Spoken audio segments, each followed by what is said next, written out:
Merci de votre présence, même si nous ne sommes pas encore très nombreux sur le plateau.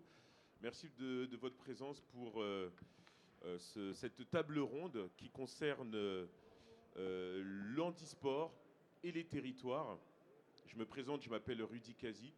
Je suis le modérateur de cette table ronde et qui aujourd'hui va nous permettre de pouvoir rentrer un peu plus dans le vif du sujet concernant l'handicap et comment est-ce qu'il est pris en compte sur nos territoires, notamment au travers du sport et du parasport. Et donc, nous avons autour de la table deux intervenants importants, des intervenants qui sont qualifiés dans le domaine, puisqu'ils ont des implications, que ce soit en tant qu'élus ou bien en tant que société civile, association impliquée dans la question du parasport et de l'handisport. Je vais présenter d'abord Madame Keltoum Rojdi à ma gauche. Keltoum Rojdi, vous êtes maire adjointe déléguée à la petite enfance et au handicap, et vous êtes notamment conseillère communautaire déléguée aux solidarités à la communauté d'agglomération de Cergy-Pontoise. Oui, bonjour à toutes et tous. Merci Rudy, c'est tout à fait ça. À côté, nous avons Madame Amina Bakar, qui est élue conseillère municipale à la ville d'Avon et qui a aussi la particularité d'être la coordinatrice du Handi-Tour, ce dispositif lancé par l'Association des élus de France, n'est-ce pas ? Bonjour à tous et à toutes. Merci l'Association des élus de France et l'Association des maires de France de nous avoir permis aujourd'hui de tenir un plateau pour présenter les territoires inclusifs. Et oui, effectivement, c'est ça. Merci Rudy et merci Keltoum. Merci pour votre présence. Voilà, c'est quelque chose d'essentiel pour nous d'évoquer ce sujet dans la mesure où les collectivités deviennent davantage aujourd'hui les moteurs de l'inclusion grâce au sport. Et il va nous intéresser aujourd'hui de discuter du Handi-Tour et de comment est-ce que dans chaque ville que ce Handi-Tour a traversé, quel aura été le changement réel au niveau des mentalités et quel impact le Handi-Tour aura laissé dans ces villes. Alors ma première question va vers vous, Amina. J'aimerais savoir, alors pour commencer, comment est-ce que vous pouvez... Expliquez-nous, s'il vous plaît, ce que c'est que le Handi-Tour et pourquoi est-ce qu'un tel dispositif est devenu indispensable pour nos territoires. Alors, le Handi-Tour est une idée qui a émergé entre plusieurs partenaires, les collectivités locales à travers l'Association des élus de France, mais également les acteurs qui travaillent sur l'inclusion par le sport, donc le comité régional handisport, également la Ligue du sport adapté, et sous une belle journée où on a signé un partenariat avec comme marraine la secrétaire d'État en charge du handicap. C'était en 2022 à l'aune des Jeux Olympiques. Et le Handi-Tour, la déclinaison, c'était de dire que depuis le Covid, on a pris conscience que les territoires sont véritablement l'échelon d'implémentation de beaucoup de politiques publiques de manière efficiente et qu'il fallait décloisonner pour construire ensemble l'accessibilité et l'inclusion sportive. Donc le Handi-Tour, ça a été une espèce de sensibilisation immersive dans le cadre d'une pratique sportive en situation de handicap à destination des élus, des habitants et de tout commun. Voilà. Bravo, merci pour cette réponse. Keltoum, quel est aujourd'hui le rôle d'une collectivité dans l'accès au parasport du point de vue d'une élue de terrain? Ce qui m'intéresse, c'est le point de vue de l'élu de terrain. Qu'est-ce que vous pouvez nous dire aujourd'hui concernant le rôle des collectivités, notamment dans l'accès au parasport ou au handisport? Mais tenez bien le micro devant le menton comme ça. Alors, au niveau des collectivités telles que nous avons la vision, que ce soit à la ville de Cergy ou au niveau de l'agglomération de Cergy-Pontoise, c'est de créer des conditions pour une égalité réelle d'accès aux droits. Ça veut dire quoi? Ça veut dire avoir des équipements adaptés, ça veut dire former les professionnels, ça veut dire avoir une politique publique de concertation avec les habitants usagers qui sont eux-mêmes en situation de handicap ou pas. Ça veut dire en fait faire en sorte que chaque enfant, chaque jeune, chaque adulte, chaque senior puisse trouver sa place dans les équipements publics pour avoir accès à une vie sportive et à un bien-être épanouissant. J'imagine que avez développé un certain nombre d'actions qui permettent d'augmenter, j'imagine, la pratique du parasport. Voilà. Bon, c'est une question qu'on développera davantage dans le fil de notre discussion, mais c'est important évidemment d'avoir des cas pratiques, des expériences à nous raconter. Amina, Madame la coordinatrice, alors vous avez eu plusieurs étapes concernant le Handi-Tour. Le Handi-Tour s'est déplacé à Villepinte, à Moret-Loing et Orvanne. Je ne sais pas si les gens savent où se trouve cette ville. C'est la ville de Cislay. Voilà. Cislay, voilà, tout à fait. Donc c'est dans le 77, en Seine-et-Marne. Récemment, vous étiez aussi à Corbeil-Essonnes. Au total, je crois qu'il y a eu 13 villes, ou bien plus cette année également. Alors, quels sont pour vous les besoins les plus fréquents exprimés par les villes concernant l'handisport, le parasport? La première demande était de faire commun, de faire réseau. Parce que souvent, l'application de politique autour du handicap et de la pratique du sport pour personnes en situation de handicap se vit isolément par les communes, par le département, par l'État. Les Jeux Olympiques ont été un catalyseur de rencontres et de mise en commun de tous ces pans de politique qu'on peut construire ensemble pour faire voir et faire connaître la politique du sport, du handisport. Et également, pour nous, l'enjeu, c'était que grâce à ça, on puisse demain cartographier qui fait quoi autour du handisport, pour l'accessibilité de pratiques et de disciplines sportives auprès d'associations, auprès de collectivités, et faire en lien entre les acteurs de l'éducation, de l'hébergement. C'est vraiment de construire une espèce de transversalité aussi bien horizontale dans les services de la ville et verticale entre les différentes collectivités publiques. Et je pense que ça a été un formidable défi relevé grâce... Donc vous avez répondu à un besoin de ces villes, peut-être d'avoir davantage d'activités parasport et handisport, de façon à ce que la population, y compris les personnes en situation de handicap, puissent en savoir davantage sur des activités qui peuvent les concerner et peut-être être davantage encouragées à les pratiquer.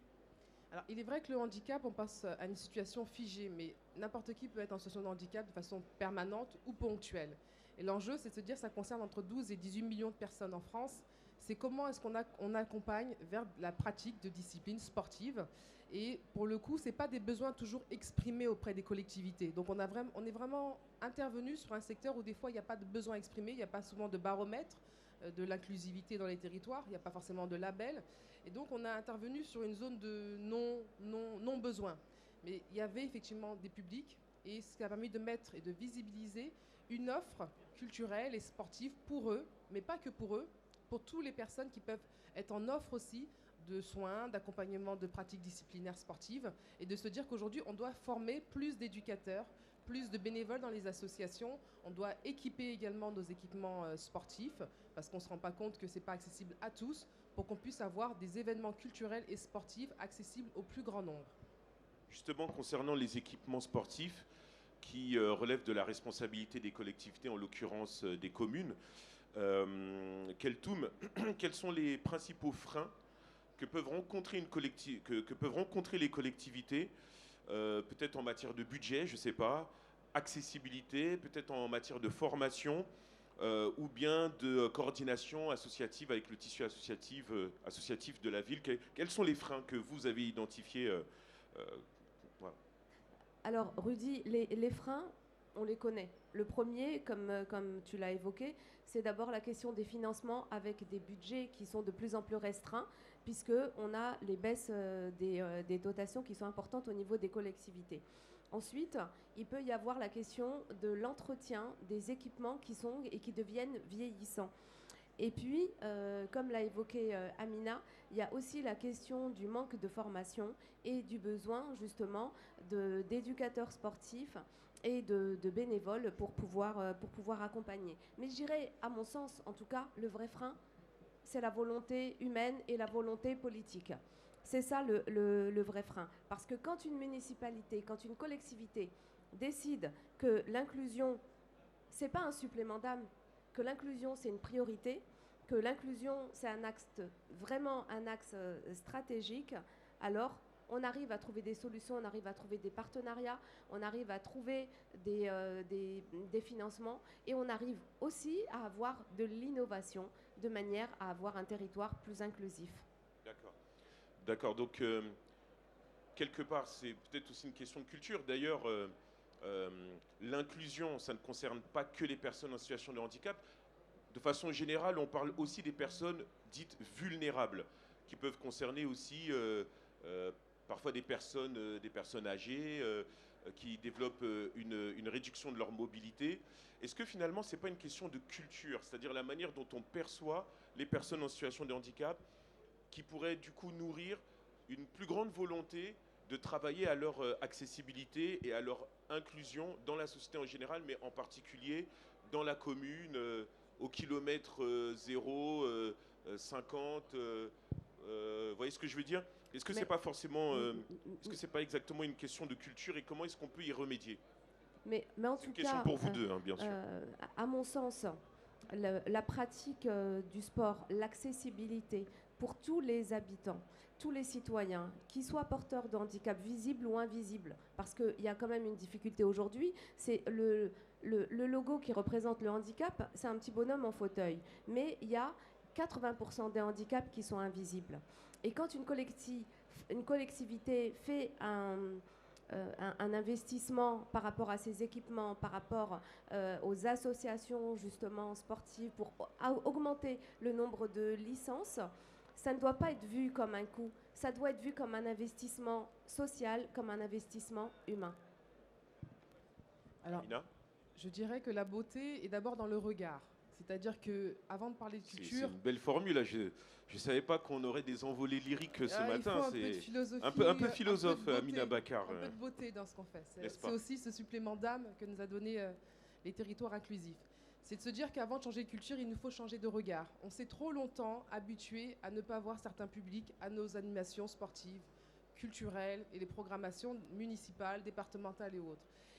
Le formidable élan qu'on a vu dans le cadre des territoires inclusifs et du Handitour, c'est revenir des publics qui ne venaient pas des programmations traditionnelles, parce qu'il n'y avait pas forcément les accès dans les équipements sportifs, parce qu'il n'y avait pas forcément tout en rez-de-chaussée, il fallait des fois monter des étages, il n'y avait pas forcément des ascenseurs.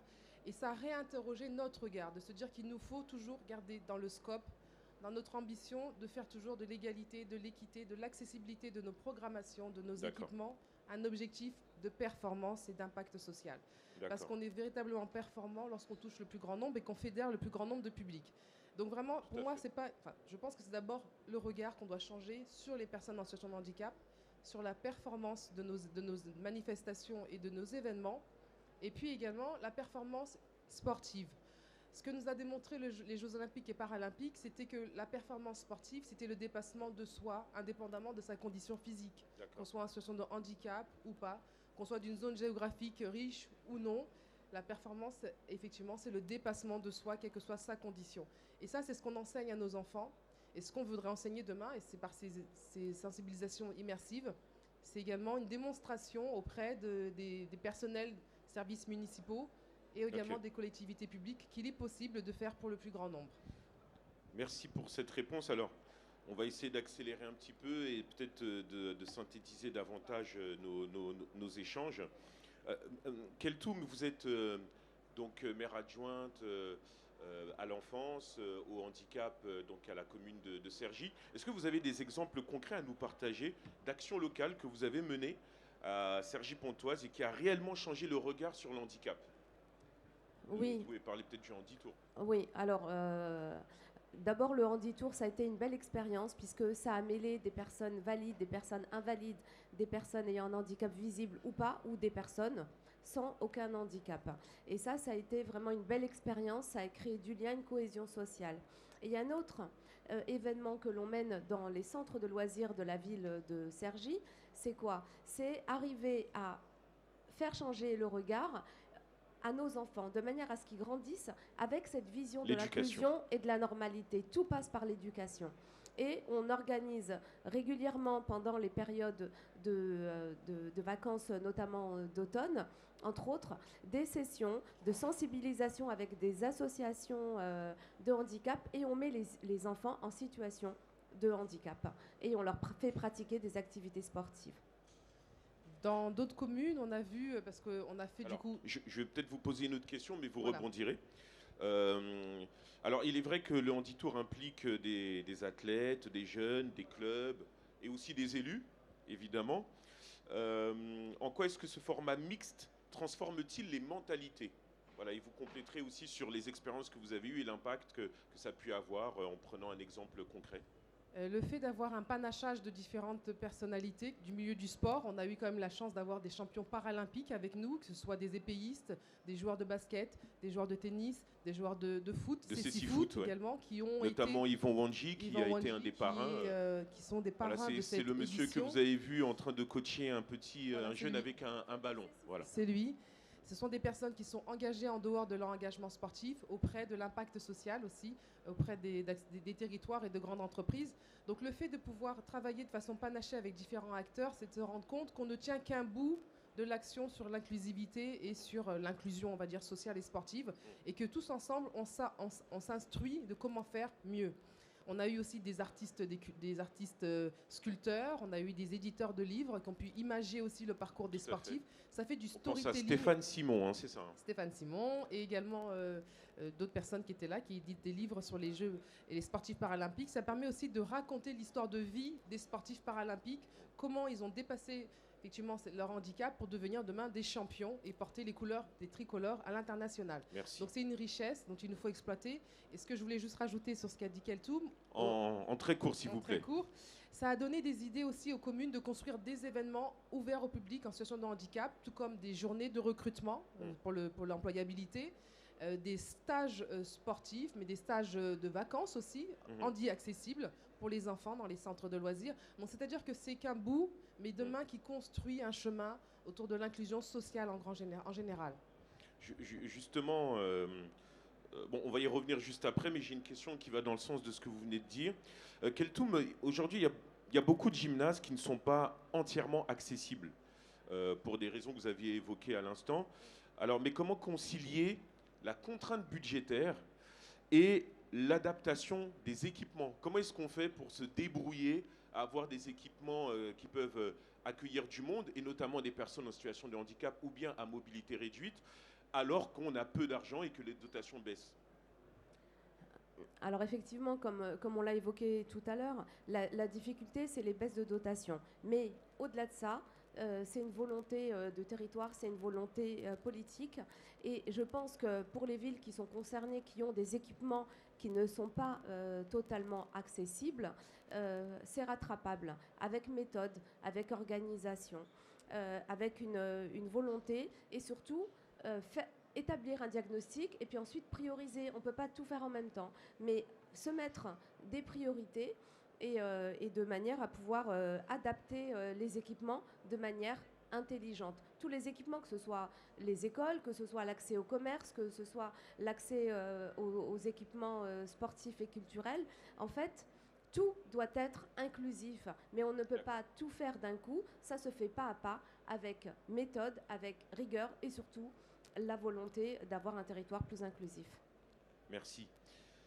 Alors Amina, le Handi-Tour, j'imagine, a créé un déclic sur en tout cas la perception qu'on a des infrastructures, c'est-à-dire comment est-ce qu'on les adapte. Mais vous qui êtes au contact des collectivités, notamment dans le 77, il y a eu dans la liste, je crois, du Handi-Tour, beaucoup de villes du 77 qui ont accueilli cette opération. Au contact de ces villes, qu'est-ce que vous avez vu changer? Quel a été le déclic des villes hôtes? Qu'est-ce que ça a changé pour ces villes hôtes de recevoir le Handi-Tour, en fait? Alors, les villes qui ont reçu le Handi-Tour en étaient toutes très satisfaites. Elles ont demandé à le recevoir à nouveau l'année suivante. Ça a donné une cohésion dans les services de la ville déjà, c'est-à-dire que le service culture travaille avec le service sport, avec le service protocole, avec le service ressources humaines. C'est-à-dire que c'était vraiment quelque chose qui, et pour nous, c'est une réussite, soit transversale. C'est grâce au comité de pilotage, etc. Tout à fait. On impose dans l'organisation un comité de pilotage qui soit pluripartenarial avec les différents services pour qu'on puisse avoir les réponses au bon niveau. Et puis surtout, ça a changé Dans chaque ville où les équipements n'étaient pas adaptés, il y a eu un adaptement, une adaptation, il y a eu des investissements pour pouvoir recevoir tous les publics au même endroit. Donc il y a eu également des investissements financiers, même si c'est léger, mais qui permettaient d'avoir un plus grand impact en termes de public reçu. Donc pour nous, c'est une véritable victoire.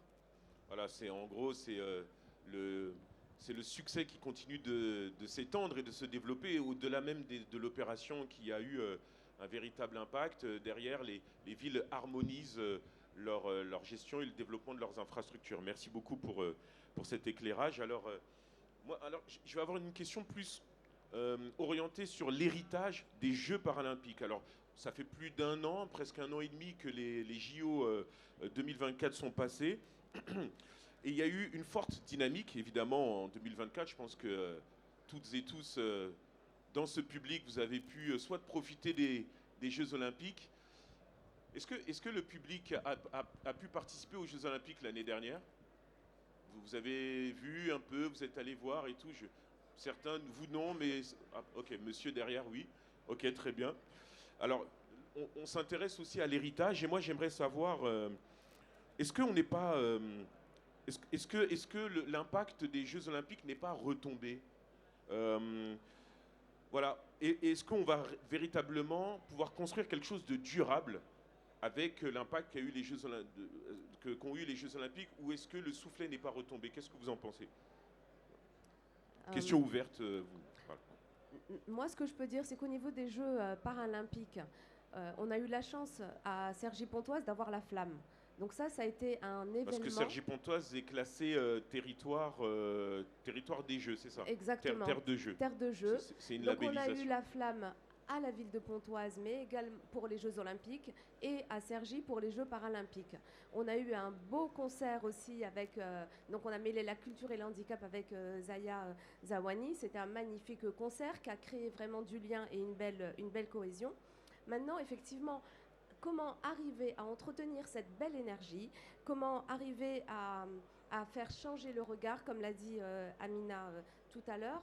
Comment, en fait, garder ce curseur et ce marqueur historique, parce que c'est quand même l'histoire. C'est pas tout le temps qu'on a les Jeux paralympiques.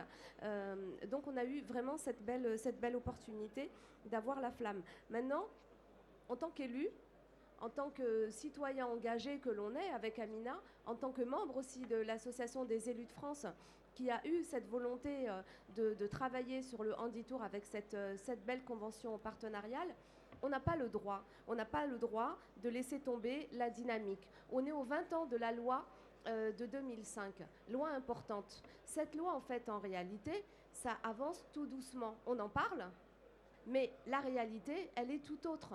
On doit se battre pour arriver à faire que l'inclusion dans nos écoles, dans nos clubs sportifs, soit réelle.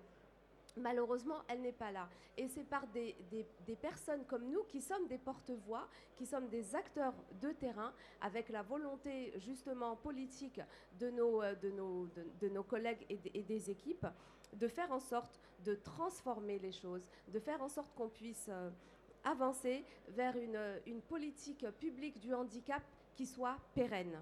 D'accord. Amina, comment est-ce que vous pouvez aussi répondre à la question en très court, et on arrivera vers la fin, s'il vous plaît. Alors je pense que déjà nous avons été chanceux de recevoir les Jeux. C'est une grande chance. On ne les reçoit qu'une fois tous les 100 ans en France. Des Jeux qui étaient très décriés au départ, et finalement ça s'est très bien passé. Qui ont dépassé la France a toutes été les espérances. ravie d'être la vitrine des Jeux Olympiques. International, tout à fait. C'est une grande chance que nous avons eue.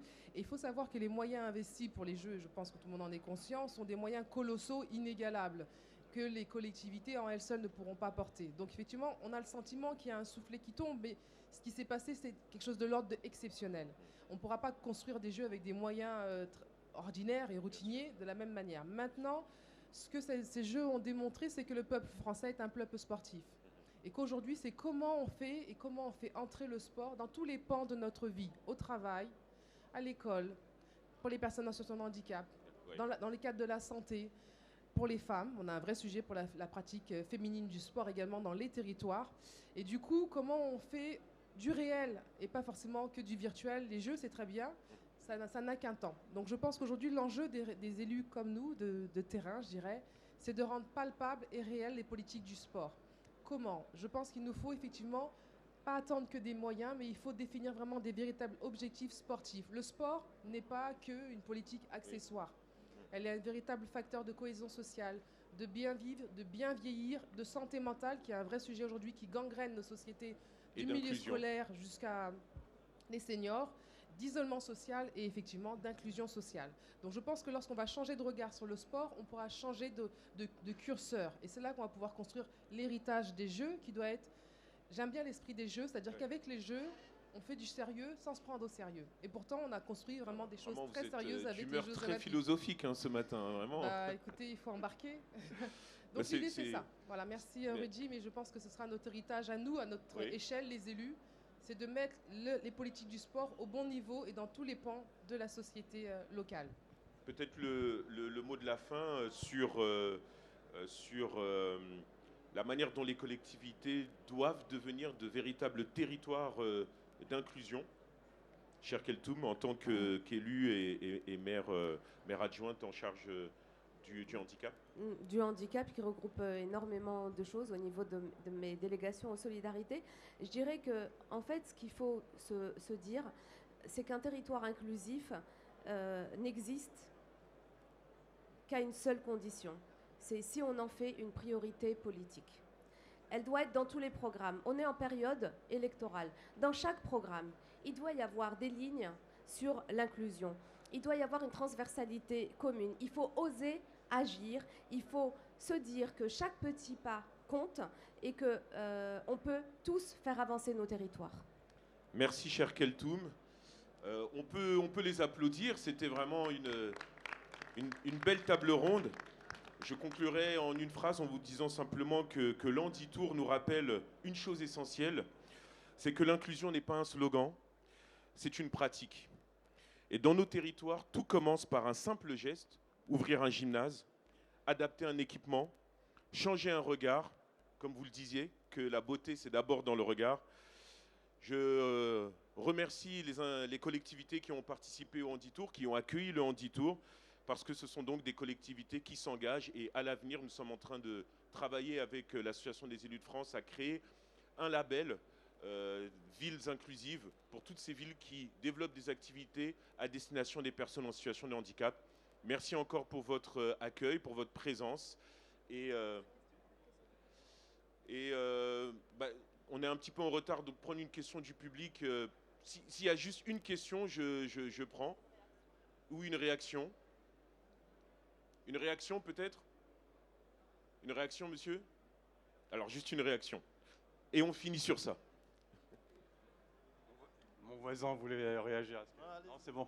Alors, c'est vrai que j'ai pu avoir l'occasion justement de participer à plusieurs journées du Handi-Tour. Et c'est vrai que c'était à chaque fois un vrai moment de partage et d'inclusion.